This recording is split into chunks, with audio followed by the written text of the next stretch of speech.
Hello there, and welcome in to Bare Bones. I'm Danny Meehan. I know some of you guys know me. Um, Mason has some work-related stuff that he's gonna be out of town for this week, so it'll be me, and I'll be joined here shortly with Brendan Sugrue. He is getting all himself all set up while I am here in front of you with my ugly mug, ready to talk and recap a little bit of Bears Eagles here today. Um, and then obviously it's the big rivalry. It's the game. It's Packer week, and we'll get to that down the line. But I just would like to kind of rehash a little bit the Eagles Bears matchup, which I know we've seen bigger name podcasts and people nationally and locally talk about it pretty much all week leading into what this game is. And what the Philadelphia Eagles game actually means. The Eagles-Bears game was, in a word, if you use a hyphen, an ass kicking. The Chicago Bears imposed their will on the Philadelphia Eagles. It wasn't as close, I think, as the scoreboard may indicate near the end of the game.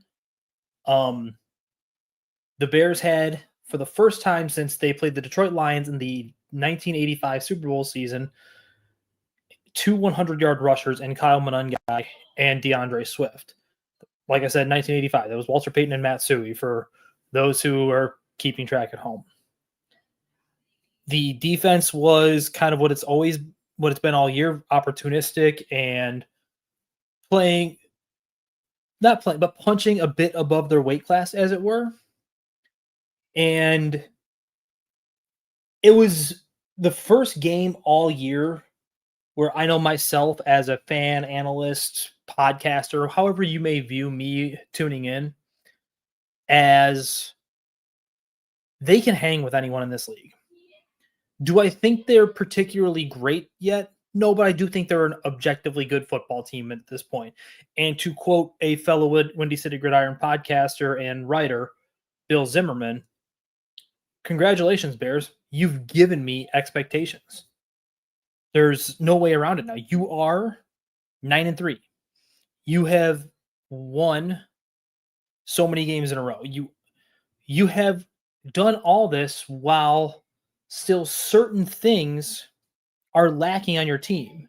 Your linebacking core is depleted. Your secondary is depleted. Your defensive line is horrifically underperforming, sans Montez Sweat recently. Your offensive line has been a revelation. They have an argument, if not case, for top 5 in the league, if not the very best units in the league, especially when it comes to run blocking.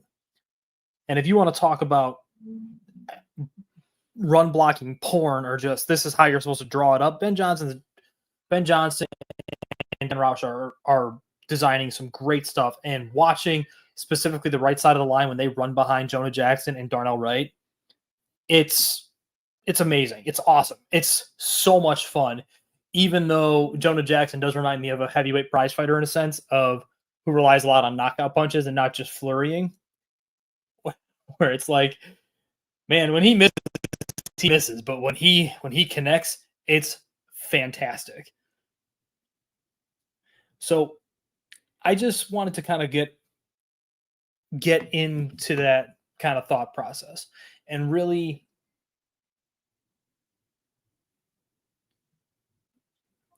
kind of, and here's Brendan. Hey, Brendan, how's it going? What's up, Danny? Sorry about that. Traffic, just literally accidents are happening everywhere and made me late. So apologize for that, but it's good to talk with you. Yeah, it's always a pleasure to talk. I know we haven't really talked since, I believe it was a post-draft podcast. I know we were scheduled to have you on, then conflicts and whatnot came up. But I was kind of just rehashing the Bears-Eagles matchup and kind of like going over two things have really happened. One, I think we can stop talking about the Bears as just kind of this plucky, happy-go-lucky team where I think they're objectively not a great team, but a good football team. Well coached, even though the defense is clearly punching above its weight class given their injuries and lack of ability, specifically on the defensive line. And then covering a little bit on offense, like how the offensive line is a revelation. They're they have an argument for one of the top 5, if not the best unit in football, specifically when it comes to run blocking this year. So I just, if you want to chime in a little bit on that while we rehash a little bit of last week before getting into Bears Packers. The biggest thing I said, I mean, point blank, I just said the Bears went from contenders or pretenders to contenders last week. Mm-hmm. I mean, that was clearly the measuring stick game that everybody was waiting for, because yeah, they kind of squeaked by a few of these teams that could be perceived as below their level. I mean, the Steelers maybe not as much because they do have talent. They're good. They're well coached, but obviously the Vikings, the Giants, Saints, like all of that going back, everybody was waiting for that one signature moment. Like, well, how good is this team? Are they just a team that can beat up on bad teams, or is this actually a good team? And clearly they showed last week, not only just with the win, but with the way, like you said, they dominated from start to finish. And I mean, you could look at the box score, it says one thing, but when you just watched how they manhandled on offense, that Eagles defense, they won the trenches easily. They were the team that wanted to be there. The offensive line, I mean, you said it, them being a revelation. This is the best offensive line in my lifetime. Easily. Yeah. And we're going back to, mid 2000s with Olin Kreutz, Reuben Brown, John Tate. Like, those were good teams, but I mean, just I've never seen a line with such cohesion and just the ability to get after guys. And you've got like somebody like Joe Tooney, who's a tactician when it comes to pass protection. And then you got brawlers like Drew Dahlman and Jonah Jackson next to him. Even left tackle, which should be a lot more of a glaring weakness than it is. I mean, they've been able to make it work with unproven talent there. This is that they showed they're contenders, point blank, and now is the time. And they also went from the hunters to the hunted. I think that's also a big thing to bring up, because in the past everybody was like, okay, well, they're the Bears, they're going to screw up anyway. But now that they're the top of the NFC, they're at the top of the division, teams are going to give them their best shot. They're not going to be underestimated anymore. So I think you're going to see a mentality shift when it comes to opponents going forward. I would agree with that. And now, like, you factor that in. I brought up before you got on, just to kind of continue the offensive line and specifically the running game of what it's been. 200-yard rushers in a single game for the first time since '85 when they played the Lions, Matsui and Walter Payton, obviously. What's so amazing about this is we're so quick to obviously, and with reason, give credit to Rauschar and Ben Johnson and that revamped offensive line. And hats off to Ryan Poles for going out and getting the guys that clearly they targeted as an organization with their coaching staff. But I do want to give some flowers to Eric Bieniemy, who as much as I am like the running back guy, I really enjoy watching running backs and evaluating running backs come draft season and whatnot. Like, I kind of hand waved the idea that Bieniemy could matter all that much when it comes to this, because he's a running backs coach. What's he gonna? He's gonna yell and scream, use your vision, get low, hit the hole, see hole, hit hole. Yeah, see, can you just not be stupid, kind of thing? Like, but it's one of those things, especially when you factor, it's two-pronged, right? One, Kyle Monangai's development is palpable. He has gone from, in the last 3 or 4 weeks specifically, being a incapable pass blocker almost, to being a guy who'll stick his nose in there, and he'll get in the way, and he'll be a little bit more than a speed bump, and he's viable to be kept on the field now for snaps, not come in for a snap of like, hey, it's 3rd and 3, Kyle Monangai, come on in and like run hard, get these 3 yards. To now he can stay in there. And DeAndre Swift, this is the best football DeAndre Swift's been playing of his career, I think. He's not 100%. Doing the patter, tiptoe behind the line. Like, I'm always looking to bounce everything. And it seems like most of his success, it looks like it's coming on mid-zone, almost like gap duo hybrid runs, where you're not really asking him to read. You're just asking him to plant and go and just use his really good athleticism. And I just kind of want to give credit and flowers, however you want to say it, to Eric Bieniemy and the running backs room for obviously being a pretty key part of this running game's like renaissance, as it were. It's a great point. I know. I remember exactly where I was when it was announced that Bieniemy was coming in, and I was floored. I mean, I was very excited to have just a proven coach, a hard ass coach Mhm. who I knew would be able to probably get the most out of somebody like Swift. But it's really good to point out that he definitely should be getting his flowers. You're spot on with DeAndre Swift playing his best ball. I mean, the stats show it, the eye test shows it. He's not only just a lot more decisive, but he's willing to take on contact more. He's falling Mhm. forward, which I think is big because going back to last year, anytime he would have any sort of contact, it's like he would just like fall flat as a pancake. And that was it. You touch him once, he's down. And now you're seeing a guy who just keeps his feet moving, not only just with like hitting the holes decisive, but yeah, just keeping his head forward, keep charging forward, and then picking up those extra like 2 to 3 yards. I can't think of who. There's some backs that are really good about it. Like you think they're down, and then all of a sudden they're getting those extra few yards. That's who he reminds me of. Yeah, And then and Monunga. it Well, I was just gonna say real quickly about Monunga. I want to tell you know, this you're story fine. real quick. After the Go after draft, it. I was very meh on Monunga. I figured he was kind of just one of those guys from Rutgers. He had a lot of production. It wasn't necessarily going to translate as well as it could to the pros. I thought he was kind of a bit undersized, not as strong as maybe he showed in college, and he would maybe falter against NFL defenses. I saw him as like a Kadeem Carey type, um, going back to the 2014 draft. And I get Oof. this email from I think his name is Peter. I never get emails. Like everybody's tweeting at me when it comes to draft coverage, Bears Wire Mhm. stuff. So anytime I get an email, I'm like, oh, this is fun. This is exciting. And this guy's like, you're going to fall in love with Mononga. I promise you. This guy is going to just be the surprise of the draft. He was steadfast in it. He's like, I'm not a Bears fan. I'm a Rutgers fan, but I'm going to be a Bears fan because of Mononga. All throughout camp, he would email me and he's like, I know you're not believing in him yet. Just wait.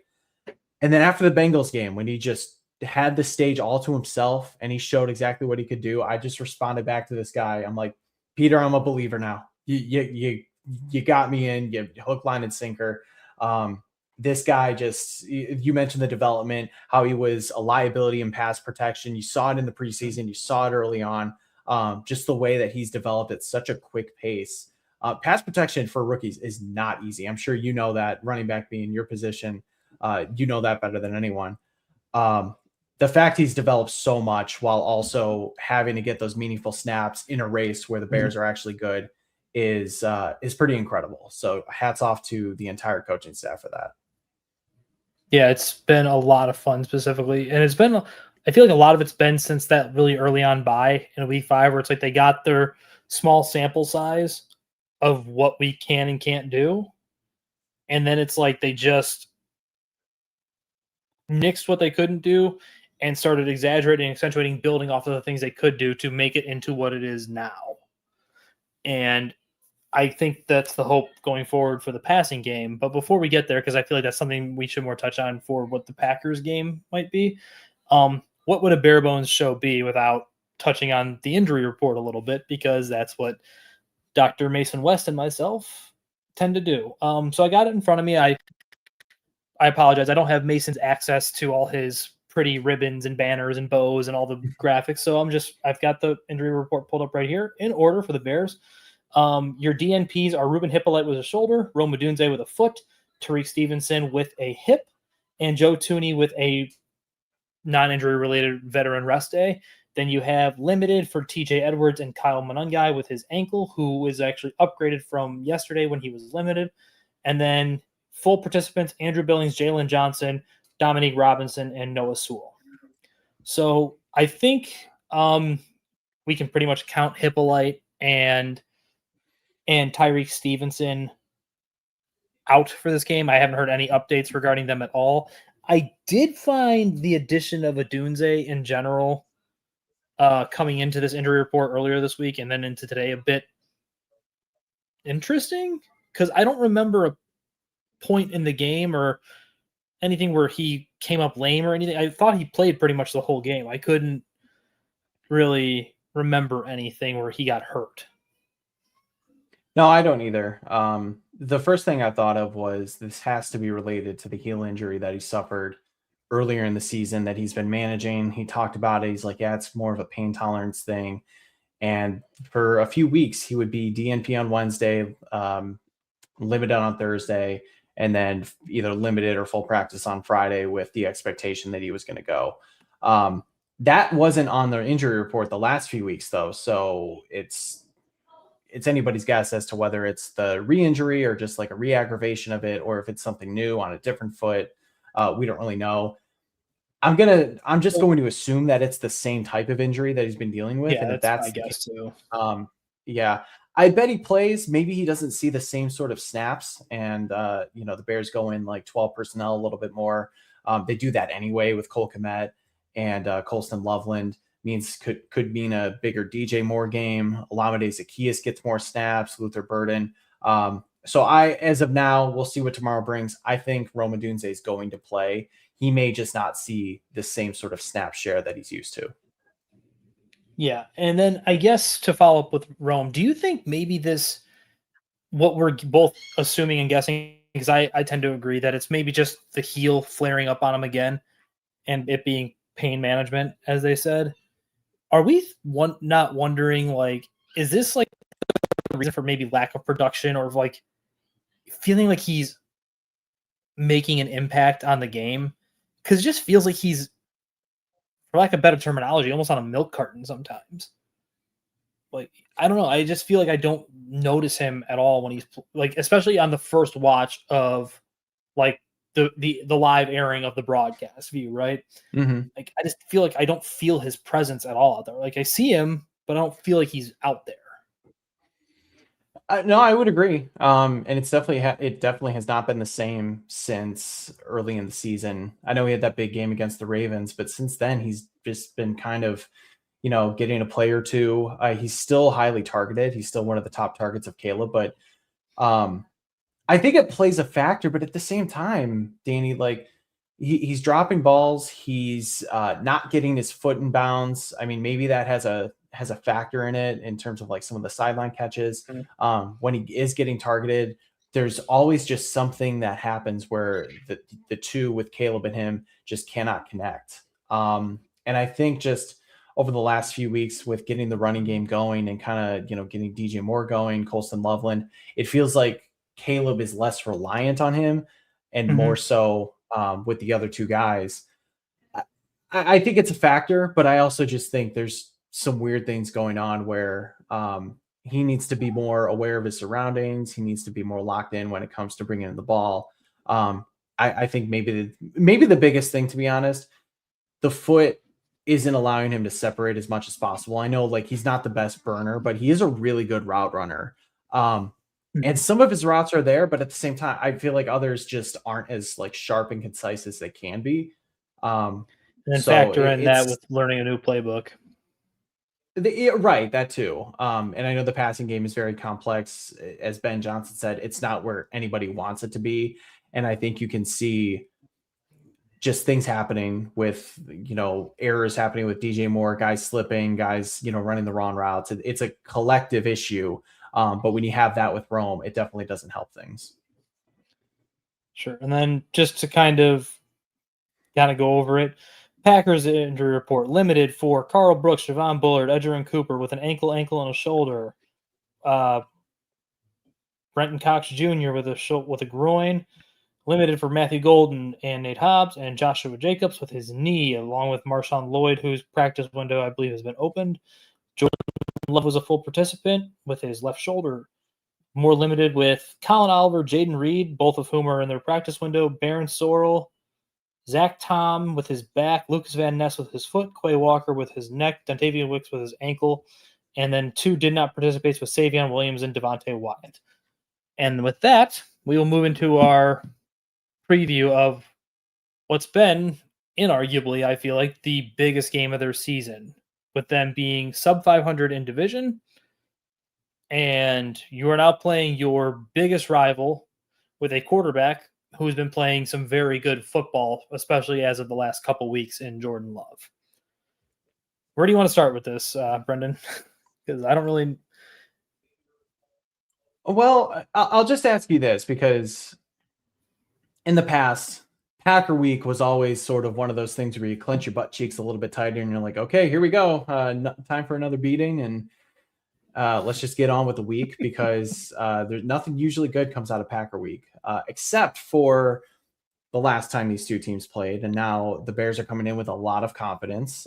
Ben Johnson has kind of talked his talk a little bit. So I guess my first question to you is, do you fear the Packers the same way you have over the last few seasons, or are you kind of turning over a new leaf with a new sense of confidence going into this week?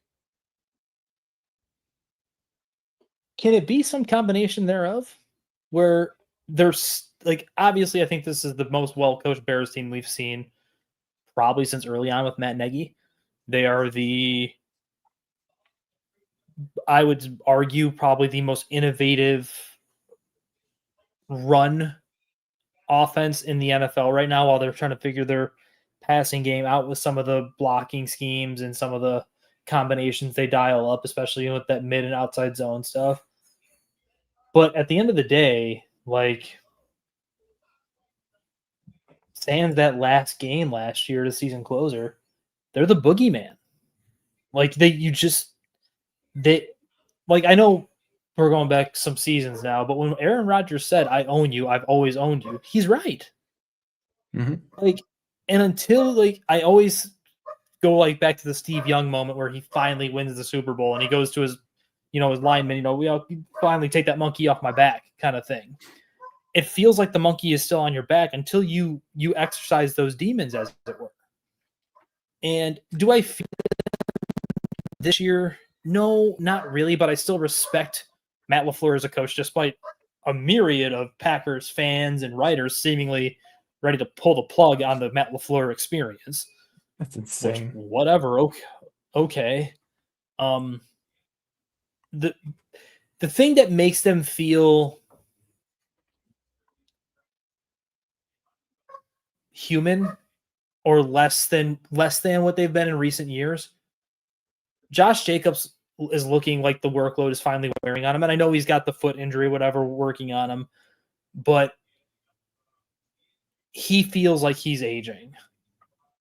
Mm-hmm. The receiving group has always been sort of lackluster since Jordan Love has been there, and at the end of Rodgers has been there. That's why they keep investing resources and do it higher in the draft with Christian Watson and Matthew Golden, and even like Dobbs was a fairly high pick. I believe was a third or fourth rounder coming out of Nevada. Like, they've always put like a good amount of resources into it. And then you factor in the interior of their defensive line. I can't even call it replacement level. It's bad. Yeah. When you factor in Devontae Wyatt's out and Carl Brooks is banged up. Like, who's manning the interior of their defensive line against this interior with Dahlman, Jonah Jackson, and Joe Thuney, who's just been moving people out of the way these last few weeks. So they feel finally, it almost feels like, I'm sure I've used this reference on this show before, like the rare times the Bears have been good. It feels like when Rocky cuts Drago and it's like, he's human. See, he's not a machine. He is a man. You can get him. Like, it feels a little bit like that, to use a really corny reference. So it's like, yeah, the butt cheeks are still getting clenched a little tighter, to use your terminology, but they feel gettable, especially when you factor in how last season ended. That's exactly how I feel too. Maybe I'm a little more optimistic than you are, because I take a lot of stock in, maybe not a lot, but I take a good amount of stock in what happened to end the season back in January. Mm-hmm. Because that is important for a young group like this. It's important for Caleb, the core of that team that just went through hell to get through that losing streak and to, finally end the season at Lambeau Field. And you're just expecting the same old thing. Like, all right, just give us our whooping and, send us on our way to the off season. And maybe it's because I was at that game too. It was my first time at Lambeau, and I felt the same way. I was a wounded animal coming in, and God bless Packers fans. They are a lot nicer in person. They kind of treated me like that wounded animal. They were like, okay, come, you're safe now. You're good. You're here to watch a good football team. We'll take care of you. You want a brat? You want a new Glarus? I'm like, you guys are very nice. Thank you. But getting that big win to kind of shed off that massive losing streak, I think you felt the relief from Caleb Williams after that game. Walking in the tunnel, there's the video of him just exhaling, be like, "Woo! Like finally, we got that win." And I think there's something to be said for being able to kind of vanquish some of those demons. And now you're coming in with a lot more confidence. You mentioned some of the mismatches there. I think the Packers, while they have kind of finally figured out an offensive identity without Tucker Kraft, because it took a bit after he got injured, they really couldn't do much on offense. Their passing game ran through the tight end, and their wide receivers were kind of a secondary option to that. They're getting them more involved. Getting Christian Watson back, I think, is a big get for them. And do we know if Jane Reed's going to get activated this week? I don't know if that's I haven't heard either way, but I know I believe this is the last week of his practicing window, right? So if they don't activate him this week, he won't be activated the rest of this year. I believe so. It's either this week or next week is the final week of it. Okay, so he is close. He could potentially be returning. He could Golden potentially coming be back returning. as well. Yeah, so that is significant, but it seems like it takes the Packers a few weeks to kind of like figure out a way to get those guys reintegrated as well. I think the Bears defense could be a decent matchup for Jordan Love if you can get pressure on him, which of course is the biggest if when it comes to this unit. But considering how opportunistic the back end is with takeaways, with how Jordan Love throws some of those balls and off the back foot, I think he's been a good quarterback, but he gets lucky at the same time. And somebody like Kevin That's what I was Byard, going to ask you. Yeah. With the Jordan Love thing, because I've asked this of Mason, and at a certain point, if it feels like luck, but the luck keeps going your way, it's not luck anymore. I feel like I've never seen a quarterback just yeet back foot throws that just don't get punished the way a quarterback does, usually like Jordan Love does. Mm-hmm. It feels like it's innate. Like, I'm falling down backwards. I'm off my back foot. I'm just going to rip this thing down the seam. And here's hoping, guys. Like, and it never seems to be punished except for now and again. But I was going to say, so he is susceptible to those yo-yo games where he has like 3 interceptions, and it's been a while since he's had one. And I have a feeling that this is going to be one of those days where Dennis Allen, who has historically done well against the Packers and Jordan Love, they played him tight back in 2023, I believe, when he was the defensive coordinator in 21 or 22. I think it was 21. When they just beat the crap out of Rodgers, he threw like 3 or 4 picks. He's been able to get the best of this Packers offense under LaFleur in the past. I just feel like those throws, because I think they can be lucky, this is going to be one of those games where it all comes back to bite them. From your words, from your lips to God's ears, honestly, because it just feels like the amount of, to use a hockey term, puck luck he gets away with in those very situations. It's like, this is absurd. No other quarterback has this kind of luck just throwing footballs up in the air and being like, well, worked out, huh? So we usually do a segment on this show. I know you've been on here before, but just to refresh your memory, called Love It, Hate It, Rehabilitate It. It's a matchup you love, a matchup you hate, and a matchup you'd love to just rebuild or like something like that. So it can be individual player matchups. It can be unit matchup. It could be positional group matchups. What is a matchup in this game that you absolutely love? Like, this is what I want to see. I can't wait to watch this. Well, we talked about it before, so I'm not going to spend too much time on it. But the interior linemen, Dahlman, Tooney, Jonah Jackson against this Packers interior defensive line, losing Devontae Wyatt was massive. And I remember I was watching the Lions game where he got hurt. That last Micah Parsons sack was all because of Devontae Wyatt just taking out, I forget who he was blocking at the time on the Lions offensive line, but it just opened up the space for Micah Parsons to come through and take down Jared Goff. With like practice level guys now filling in. Obviously they traded away Kenny Clark as well. So like they were already thin on the depth going into the season. This is just a prime opportunity to take a similar game plan to what they had against the Eagles, put it against this Packers offense or Packers defense, and just let DeAndre Swift, Kyle Monangai go, control the time of possession, keep their offense off the field, and make a statement early on. So I think it's clearly the best matchup on paper right now that the Bears can definitely exploit. Yeah. So mine is going to piggyback a little bit off of that because it felt a little easy to go with the interior matchups with the interior line, the interior defensive line. Mine is with how the running backs have been playing. I'm interested to see them in space against the back seven and see how they do when you are coming up against guys. Should Quay Walker play? Because I get on my soapbox. I feel like at least every other week on this show, talking about how awful just linebacker play is in the NFL, largely, just because there's really not many great linebackers anymore. When you find them, it's like people forget like how impactful a really good linebacker can be. Obviously, their job is made easier by the big fellas up front. It's football 101. Big guys make your life easier on the back end.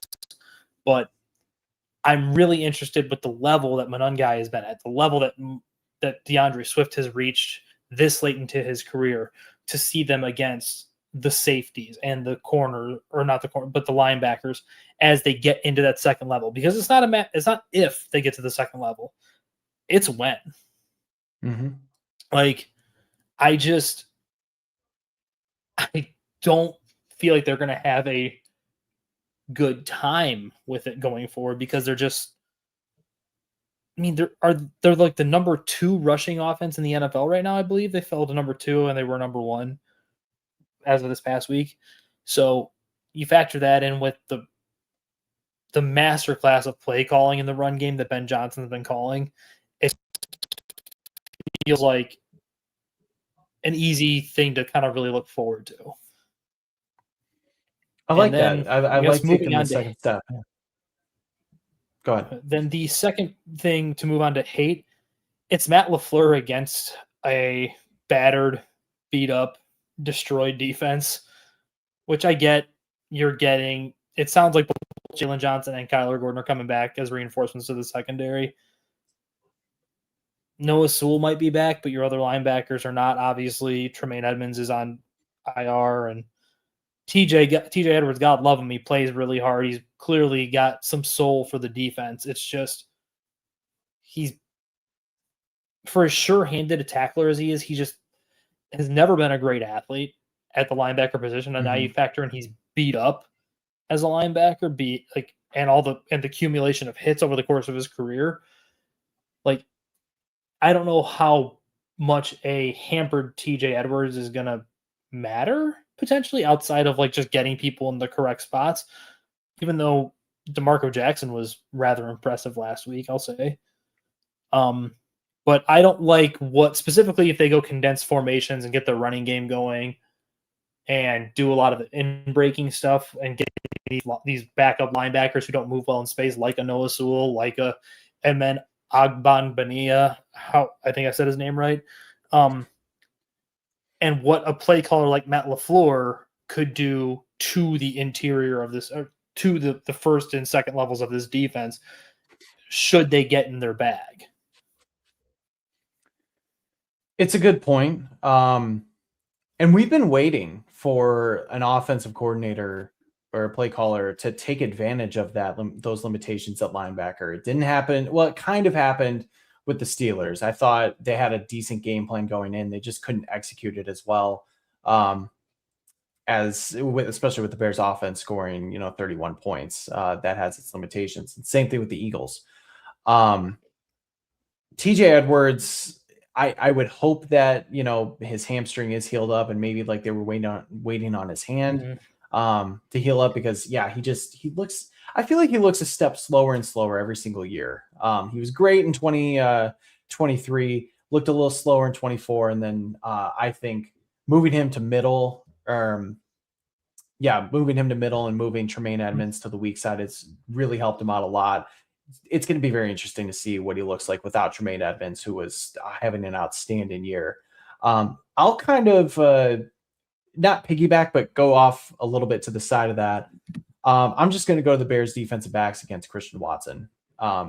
Speed is not their game. I know size is helpful, but we've seen Deshaun Wright, while he's been opportunistic with the takeaways, he gets burned a lot. He's very much a feast or famine type player. Jalen Johnson, speed isn't his game either. And I just worry with Christian Watson continuing to get healthier and healthier, being more integrated into the offense. You saw, the trust that he's, been rebuilding with Jordan Love. All it takes is one big explosive play to break the game open. And that's the guy who can do it. Selfishly, I was a big Christian Watson fan coming out from the 22 draft. I just thought he was a mismatch nightmare if he could learn to get better with his routes, and really health has been the biggest issue with him over the last few years. But when he's healthy, he is one of the most explosive players at the wide receiver position. So I'm just worried that the Bears defensive backs won't be able to keep up with that, and they're going to let up a big play or two that could change the game. And if they do, number 9 is going to be the culprit. Agreed. I forget who tweeted it out, but like the explosive play rate of which he's been playing, or catching these last 4 weeks since getting off of IR, he's been insane. It's like he's good for a couple of deep plays every week, like you were kind of mentioning and alluding to.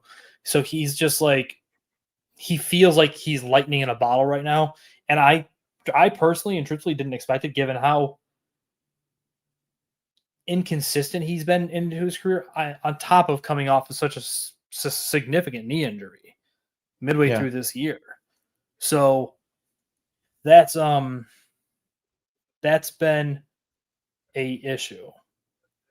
Then moving on, I guess, to the final part of it, which is rehabilitate it.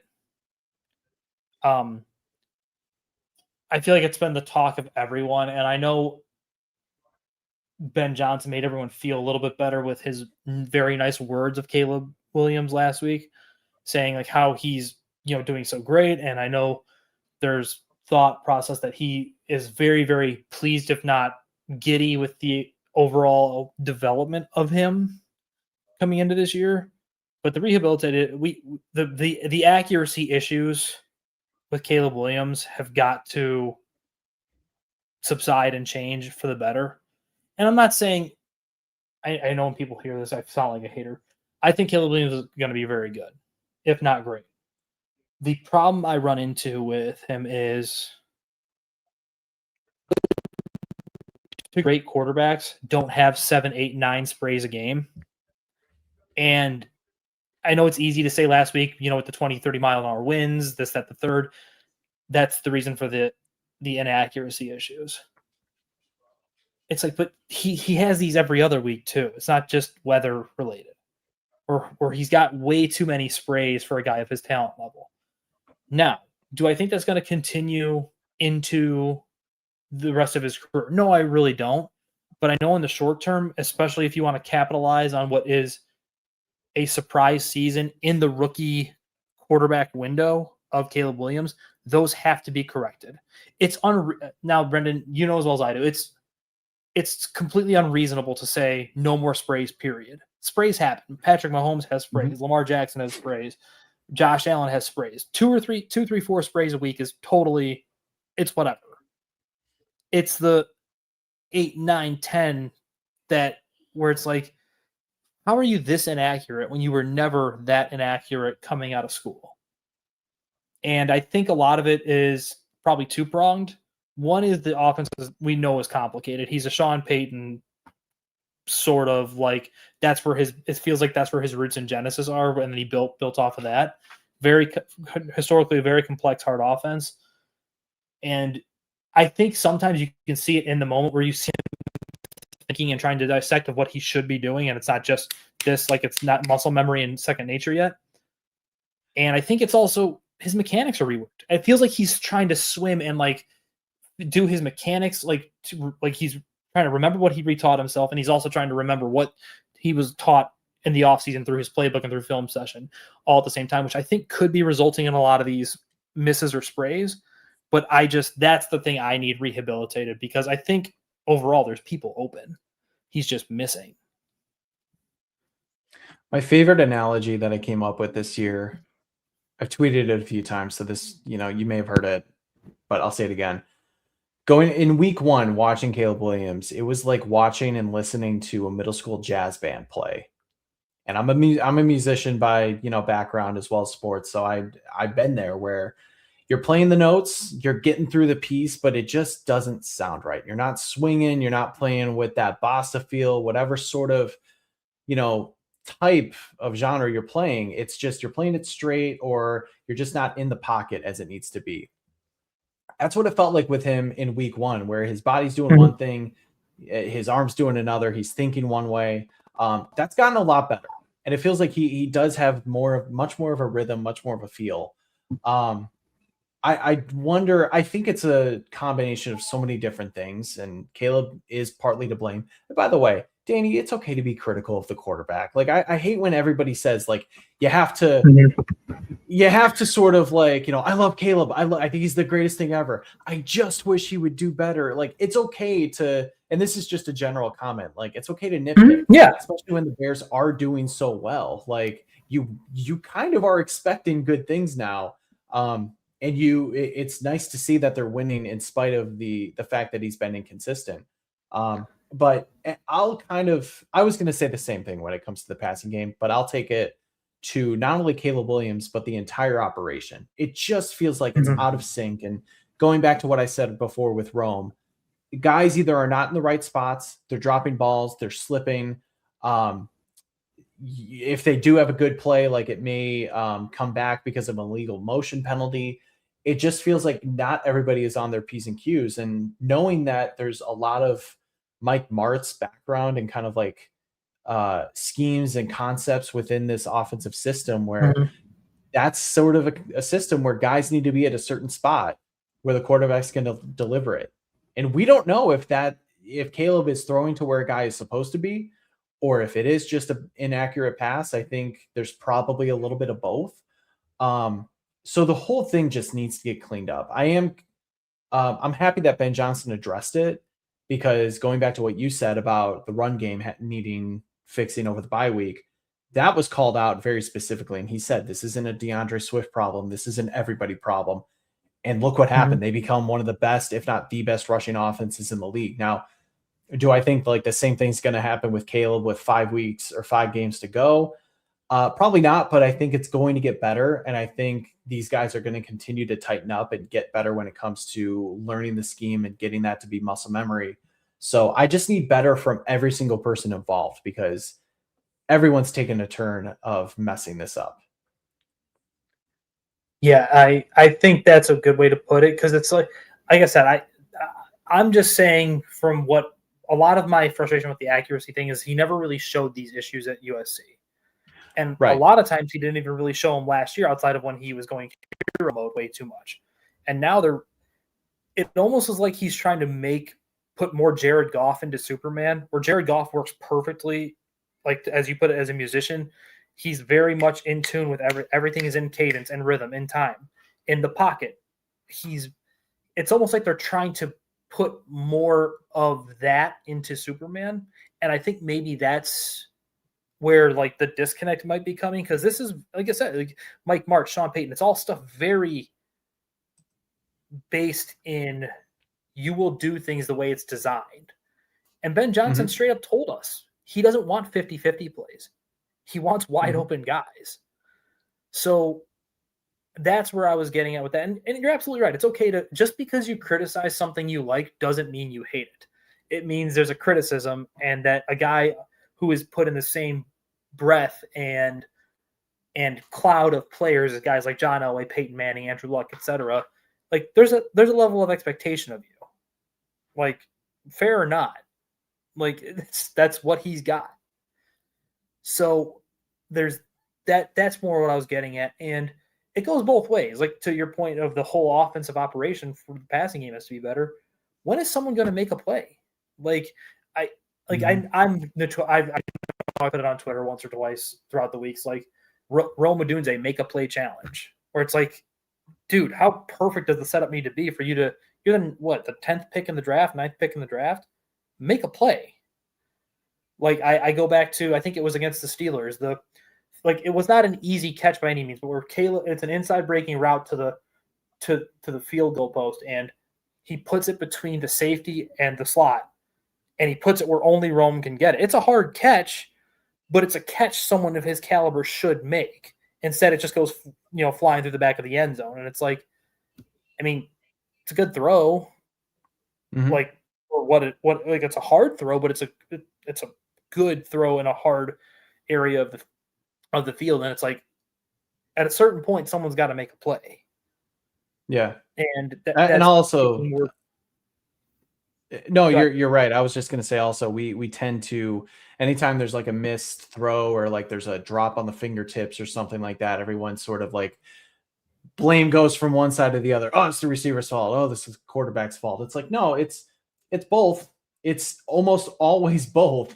Unless it's like actually like a blatant drop where somebody's like, tossing it to them and hits them right in the hands at, 10 yards. But yeah, it just, there's always, it's never like 100%. That I'm thinking of like multiple throws to Rome where like, yeah, Caleb could have put a better ball there. That's probably like 65% on Caleb for 35% Rome. And then there's other ones. It's like, hey, he had his fingertips on him. That's like 80% Rome, 20% Caleb. It could have been a better throw. But when you're the number 9 pick, when you're one of the top 3 wide receivers in the draft, like, you're on that field for a reason. Like, not everything's going to be perfect. You got to bail out your teammates out all the time. So that's pretty much, I think, it for like the game preview. Like, is there anything else you wanted to bring up or touch on? Like, because I don't really have much. Yeah, I guess one thing, and it came up after I was talking, with one of our good friends, Quentin Crisco, after another podcast, and this didn't make like the live feed. I wish it did. Just Ben Johnson's aggressiveness when it comes to some of these road games and division games. So going into Philly on that opening drive, Bears go for the 4th down deep in their own red zone, or deep in the Eagles' red zone. They don't get it. They don't get points. Thankfully, it didn't matter, but it was close for a decent time where it could have. I wonder if that same mentality is going to present itself on Sunday, because I was looking back at the Vikings game, road division game. The Bears did not attempt any 4th downs, not one. And that's surprising, when you go back to that.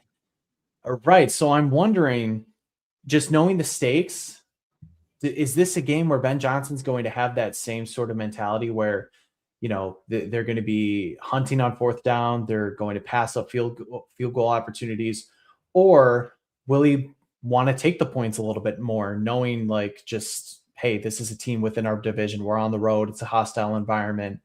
And Matt LaFleur knows this group well. I just wonder what's going to happen when those situations come up, because they're going to come up, obviously.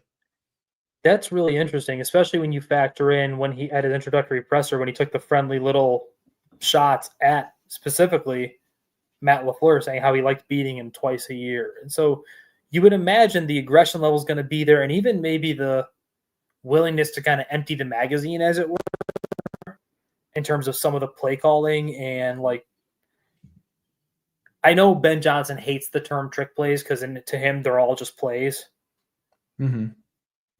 So I think that's a really good. I didn't even think about that, though. That's a good point, Brendan. When you bring up he didn't go for a single 4th down against the Vikings, that's really interesting. I never would have even considered to think about looking that up, honestly, because I just assume he would go for it. Right. And we've seen it so much sometimes, and it's a gamble. Sometimes it works out. It's crazy how much things have shifted even the last 3 years. And yeah, and the Packers, going back to what you said about the comments, they're still well aware of that. The OC came out today and said we take that personally. Matt LaFleur's talked about it in the offseason. So it's, I know Micah Parsons had something to say. I don't know if it was about him or it was something about disrespect the Bears or something. Yeah, I don't you just got here, bro. You've never even played the Bears as a Packer. All right, if you want to hate them, I guess, by all means. And then before we get out of here, Brendan, Mason and I always do a couple of 4 or 5 picks against the spread to see what you would do. So if you don't mind, I'll give you 4 or 5 games and we'll get out of here. So sure, let's do it. Tonight we've got the Cowboys at the Lions. The Cowboys are favored the Lions are favored -3.5. These are per DraftKings. What do you like? -3.5 for the Lions. I bet on the Cowboys. I just think they're peaking at the right time. They found a formula that works for them. The Lions are a little bit healthier than I thought they would be because I was just looking at the notifications to see who was in or out. They have Penei Sewell's in. I think Amon-Ra, he's out, right? That come Amon-Ra's out.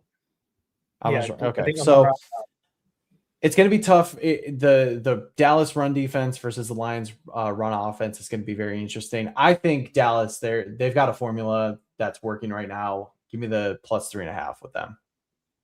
I'm with you on that. +3.5. We will then move on to a big game, especially with Joe. Gorillas. Amon-Ra is active. I thought I saw he wasn't going to be playing. That's what this guy is saying in the chat. I thought he was done for at least this week. That changes the calculus a little bit, but I'm saying with the Cowboys to cover. Think long, think wrong. Yeah. Bengals at Bills. So Joe Burrow's back. The second straight matchup against a former MVP. Burrow at the Bills, +5.5, or Bills are favored -5.5. It's an interesting line. It is an interesting line. I think so. The Ravens gave it away quite a bit, and I guess it was a fairly lopsided game. Burrow's beating the Bills there, especially in the playoffs. So I think he is capable of doing. You know what? Screw it. I'm going to go with Joe Burrow. I think it's fun. I think he's built for this. I love the competitor in him. They have a shot somehow. I think they still have a shot. And this is a do or die game for them. Let's see the Bengals plus. You said it was 5? +5.5. 5.5. Give me the Bengals. Okay.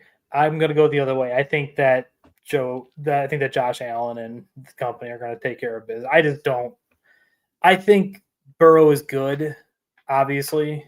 I'm also a resident Burrow hater. I think it's just on brand for me to just hate. We will then move on to, do we want to talk at all about Pittsburgh, Baltimore? Or is that just kind of battle of the middling bums and don't care?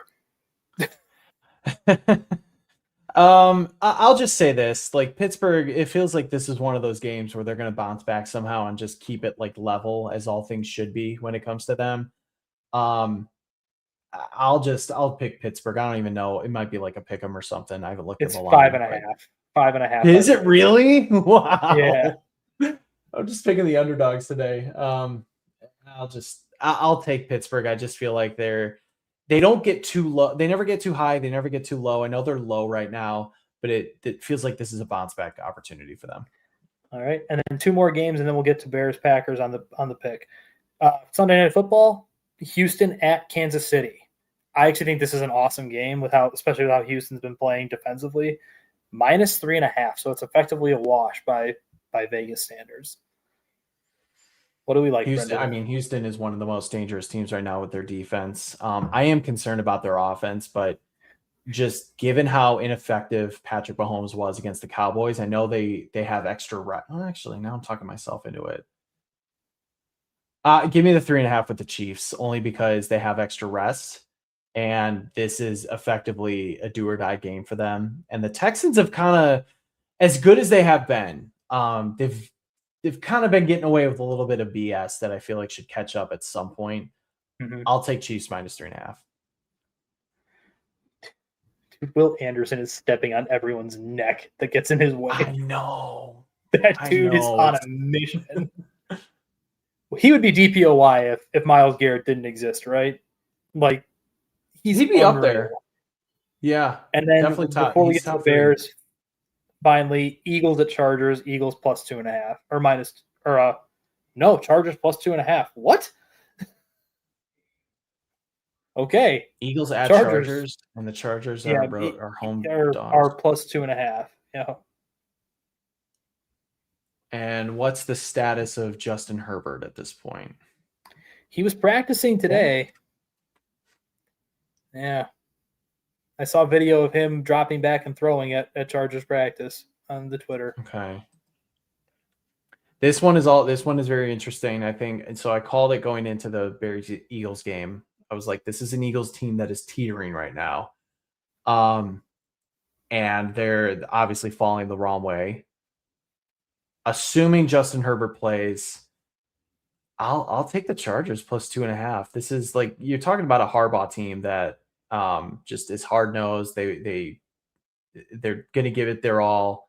I don't trust the Eagles now. They have to win a game for me to, see that the bleeding is stopping, because we've seen it before with them 2 years ago. Once they start falling, they don't stop.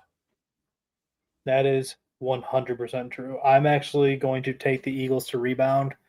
I'm a big believer in Jalen Hurts, and it seems like every time we count him out, he seems to kind of resurrect for a time. So I know that everything seems to be very much in flux and ready to implode there. Like it feels very fragile, right? But I'll take them to at least ward it off for another week.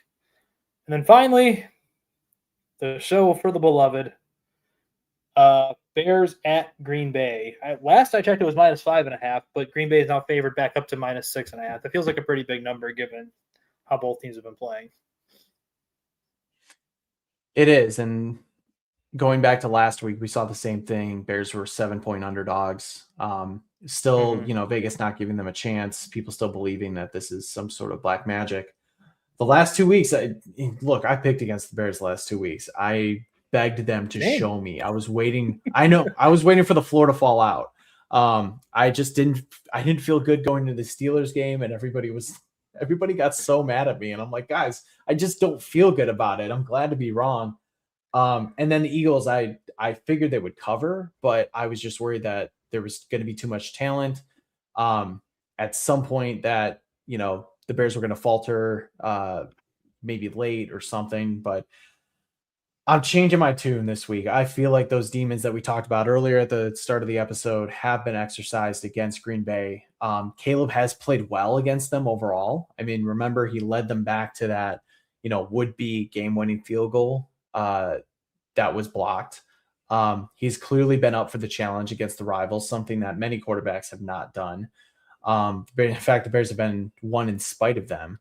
It seems like Caleb's able to actually be a win because of Guy against this defense. And this team is playing with a confidence that we've never seen before. Ben Johnson is pushing all the right buttons. They're coming off extra rest. I love the idea that they've had an extra day or two to kind of get a game plan together. The last time we saw that was after bye week against Washington, and they looked very good overall. I mean, I know it kind of, went back and forth a little bit, but they came out looking great. And I just think this is the Bears' chance yet again to, they showed they were contenders last week. They were going to prove it this week and really take a step forward in terms of what, around the league, what the belief is in them. I think it's going to be something like Bears 26, Packers 24. I will agree with you. The Bears outright cover and win. The vibes are too good, so I'm sure we're all going to be let down in spades because this is just what happens.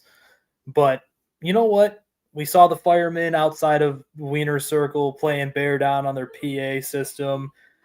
The vibes are immaculate right now, and I want that to continue. So instead of thinking, like you said, think long, think wrong, I'm not thinking about it. It feels like right now everything's going too well. Everything's too good. The vibes are great. They've bought into the coach. The coach is clearly in his bag, and he's got a bit of a mini bye coming in, trying to fix this passing game up on top of game conditions that should really favor their game plan. from last week against Philadelphia against a baby food soft interior defensive line of the Packers. Give me the Bears to cover and win. Love it. Which that should probably do it. We would like to thank our lovely sponsors, Kombucha. Go to kombucha.com/bear gut check to get 15% off any and all orders. Shout out to Mason for getting them as our sponsors. And thanks for joining us, Brendan. Appreciate it. Yeah, of course. Always great to talk ball with you, and hope we can do it again soon. All right, awesome. Well, bear down, Bears fans. We'll see you later. Be safe and enjoy your weekend.